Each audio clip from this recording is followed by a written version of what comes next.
Dr. Christina Conolly, and welcome again to our MCPS video series, Waymaking. Our goal is to help families make their way through many of the emotional challenges we are faced with today. I have with me today Ms. Gilly Cannon, who is the Director of Children's Bereavement Services for CaringMatters. Thank you for joining us today. Thank you so much for having me today, Dr. Conolly. All right, so for our first question, there are a lot of families that are experiencing feelings of grief and loss for numerous situations. Can you share with families what are some of the emotions or actions from those that are experiencing a loss? Yes, certainly. It's a great question. In these unprecedented times, collectively as a community, we've experienced so much change in our day-to-day living. Much of it has been out of our control, and everyone we know has had to adapt. We've lost many things, from giving and receiving hugs to seeing family and friends in person. We've had to change how we celebrate milestones like birthdays, weddings, and graduations. We have, in many cases, been unable to say goodbye in person when our loved ones have died. We may have been denied the comfort that can come from the rituals of funerals, wakes, and memorial services. We've been deprived not only of receiving comfort in person, but also unable to give comfort. We're humans who are wired to give and receive support, and being unable to do this directly is very painful. Already challenging changes in our lives have been complicated by the pandemic, and all the feelings that have come from these losses have been exacerbated by the extra layer of physical distancing. Whenever there's change, loss accompanies it. When adults change jobs or children move up a grade, there is a loss of what we had and a change in how we now need to function in a new environment. So even when the change is for a positive reason, we can still have many feelings about what we're leaving behind. All those feelings of loss collectively together express our grief. Grief from any kind of loss affects each adult and each child differently, and the feelings that come out of that loss can come separately, together, and in many combinations. Some of these feelings people may have are sadness, worry, fear, guilt, loneliness, despair, numbness, confusion, relief, and anger. We most associate the words grief and loss with someone's death, especially after someone we love dies. The full range of emotional reactions is completely normal. These feelings may show up at any time.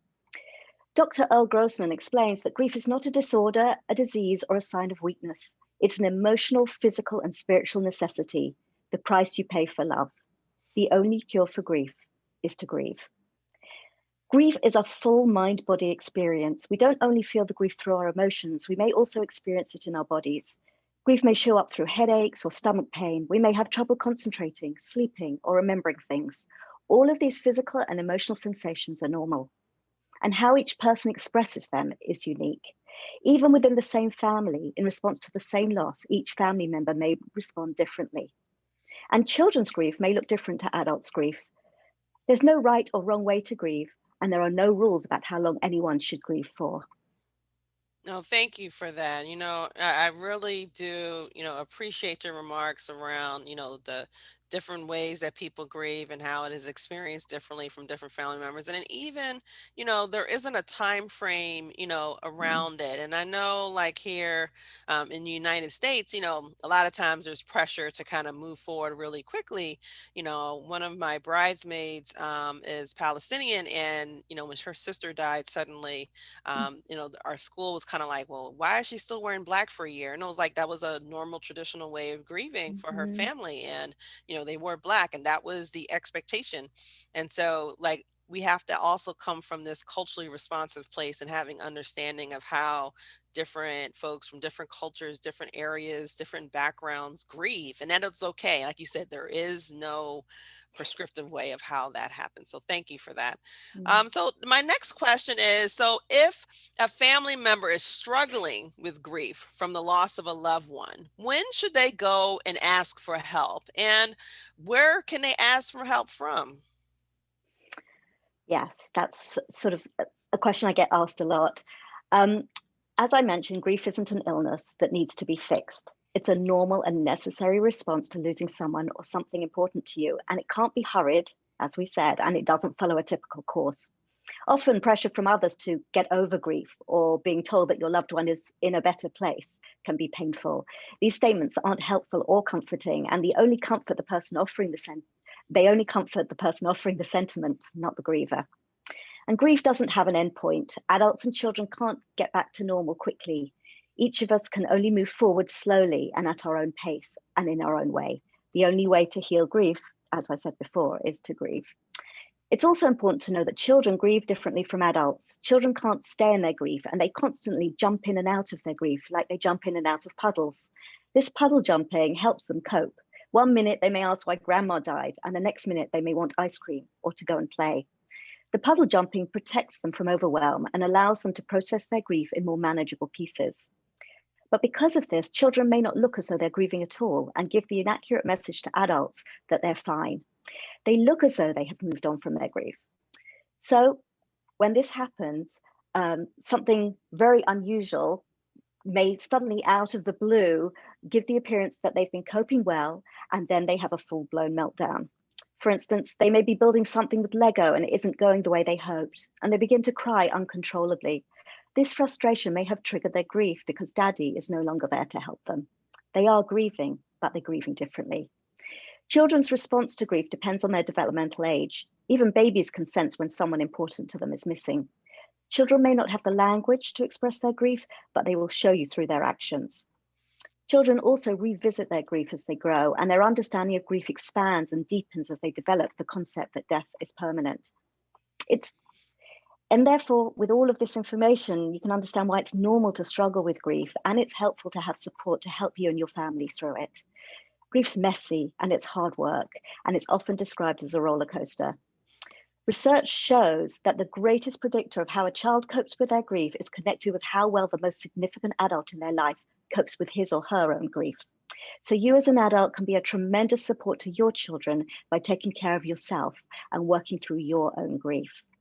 By talking with someone you trust about your loved one and talking with your own children is challenging, but it's hard because you might want to try and fix their pain, but we can't do that. It's helpful to remember that, like your own pain, grief is love that has nowhere to go. Let your children take the lead with their grief and respond to their needs. Allow your children to express their feelings, listening carefully when they want to talk, and share memories together or photographs. In the early days of loss, being close by each other and connecting with others who knew your loved one can be particularly comforting. Support can also come in many other forms, from family and friends who can listen without judgment or trying to fix your grief, from co-workers and teachers and school counselors. It's really important to inform your child's school if someone close to your family has died. It takes a village to support you and a grieving child. The school community can be part of your village.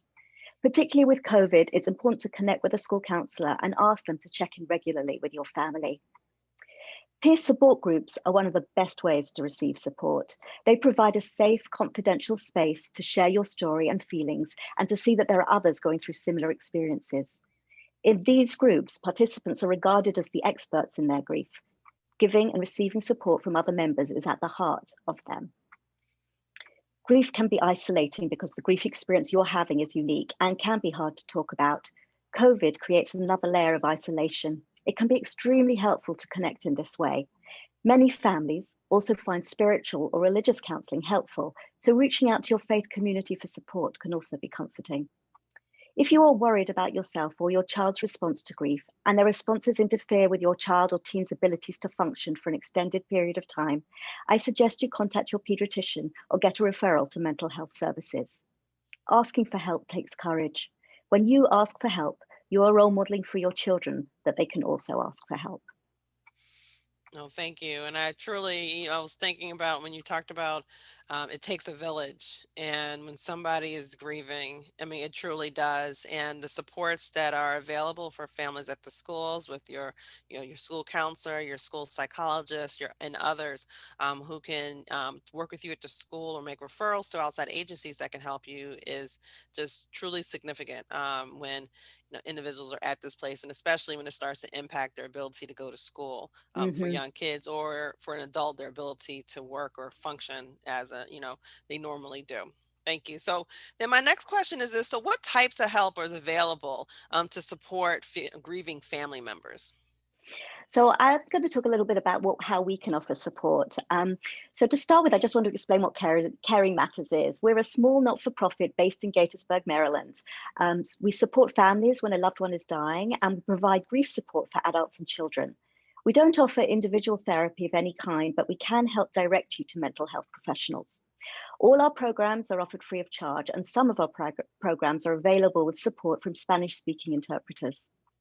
Our children's bereavement services help children explore their feelings, develop healthy coping strategies, and find comfort and safety in learning that they're not alone.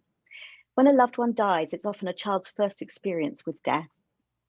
We've got 4 programs for grieving children and their families. Our first is a camp. It's a weekend camp in Montgomery County for children. And it's when we're not sort of operating during COVID, it's actually an overnight weekend camp. But we have held a virtual one just recently, and we'll be holding another one in May. It's part of a national network of camp erin programs, and the camp serves children and teens ages 6 to 17 and offers age-appropriate discussions and creative, fun-filled activities designed to help children share their feelings with their peers. Our Good Grief Clubs for Children is an award-winning 7-week bereavement program in grades K to 12. It's held in schools throughout Montgomery County, and each group is facilitated by a trained CaringMatters volunteer and a school counselor who encourage the children to explore their feelings, develop healthy coping strategies, and find comfort and safety in learning that they're not alone. And we work very, very closely with your counsellors in the county, and it's been a privilege and it's a pleasure to work with them. We've been doing that for over 20 years. Another program we have is for adults and children together. It's called our Family Night program. And we know that holidays and other special days can be particularly challenging for grieving children. Anticipating and acknowledging these days can be a helpful way to promote and share communication. CaringMatters virtual family nights are designed for families who've experienced the death of a loved one. Each workshop is held approximately 1 week prior to a major holiday so that families can learn coping skills, plan for how they will handle celebrations, and mark the absence of their loved one. And our next one is actually coming up in a couple of weeks, so we'd love to have you join us. And finally, we have a new program called Parenting While Grieving, which is about supporting a child grieving the death of a parent. This is new. It's an 8-week workshop series for adults only. And during these interactive meetings, we'll explore the impact of the loss on children. We'll educate about developmental reactions to grief, just like I talked about briefly today. And the workshops will include practice of essential parenting skills of listening, expressing, problem solving, and setting limits within the context of a grieving family. And this will be run by myself and one of my colleagues, and our registration is open now. Again, there's no charge for that program. As Director of Children's Bereavement Services, I manage all these programs. You're always welcome to contact me directly about our services for resources to support your grieving children or students, or with questions or concerns. I can also connect you with our adult bereavement services as well. Thank you. Thank you for that. And so there's a lot of resources that are available for our families in the community. Mm-hmm. And Yeah. so my last question is, so do you have any suggestions or feedback for families and students to help them during this crisis? So your other guests on your Waymaker series have suggested many excellent ways to take care of ourselves. And so I thought that it might be interesting to share with you some book suggestions that have characters who persevere through difficult times. These books are available from booksellers online, and some of them have been recorded, and you can find them on YouTube as well. So I'm going to start with one of my favorites. It's called The Hugging Tree. It's by Jill Nymark, and it's a book for young children about a little tree that survives many challenges. That's the first one. The second one is actually a book by a British author, so he sounds a bit like me if you hear him read it, and it's called The Boy, the Mole, the Fox and the Horse by Charlie Mackesy. It's a charming book for all ages that explores many questions and gives compassionate reassurance when times are tough, such as, what's the bravest thing you've ever said?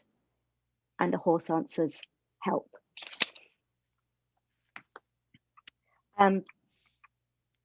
Tear Soup by Pat Schweibert and Chuck Declan is a picture book for teens and adults about a wise woman who has had a loved one die. She copes by making tear soup and explains what grief needs in order to move through it. And finally, I want to recommend Option B by Sheryl Sandberg and Adam Grant. This is for adults, and it tells the story of Facebook COO Sheryl Sandberg after her husband dies suddenly and she's left to raise two young children. This isn't available on YouTube to be read, but there is an excellent website that goes with it called optionb.org. And there are many different suggestions and supports that are designed to help families at difficult times and to help them build resilience. Oh, thank you. Those are some excellent book recommendations for our families. So I appreciate you sharing them as resources for them. And again, so I want to thank Jilly for your time to be with us today. And we want to thank our viewers for joining us for Waymaking. To send us additional topics and questions to discuss on the show, please visit the link on your screen. Also, please go to our YouTube playlist to find additional shows in our series. And please join us next time for MCPS Waymaking.